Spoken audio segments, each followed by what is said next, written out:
नमामि नममीशान निर्वाणरूपं विभुं व्यापकं ब्रह्मवेदस्वरूपम्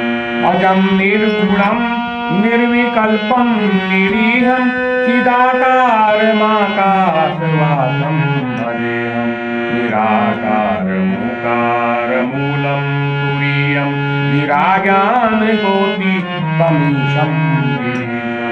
करालं महाकालकालं कृपालुं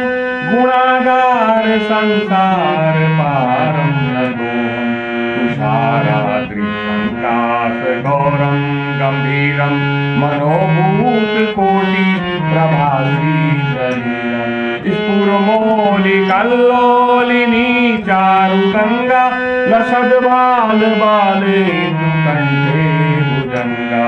चलत्कुण्डलं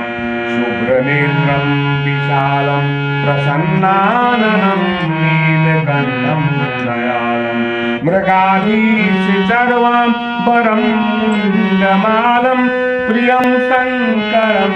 सर्वनाथं भजामि प्रचण्डं प्रकृष्टं प्रगल्भं परेशम् अखण्डं भजे भानुकोटिप्रकाशम् त्रयीशूलनिर्मूलनं शूलपाणि भजेऽहं भवानी पतितभावगम्यं कलातीतकल्याणकल्पान्तकारी सदा सच्चिदानन्ददाता पुरारी चिदानन्दसन्दोहमोहापहारी प्रसीद प्रसीद प्रभो मन्मथारी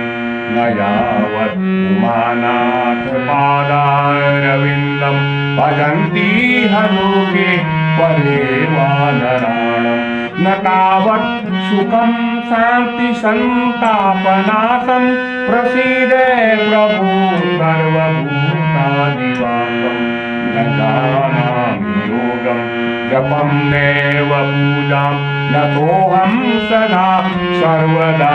देवतुल्यं जराजन्म दुःखोत्तापप्रमाणं प्रभो पाह्यापानमामि ॐ नमः शिवाय नमो नमः।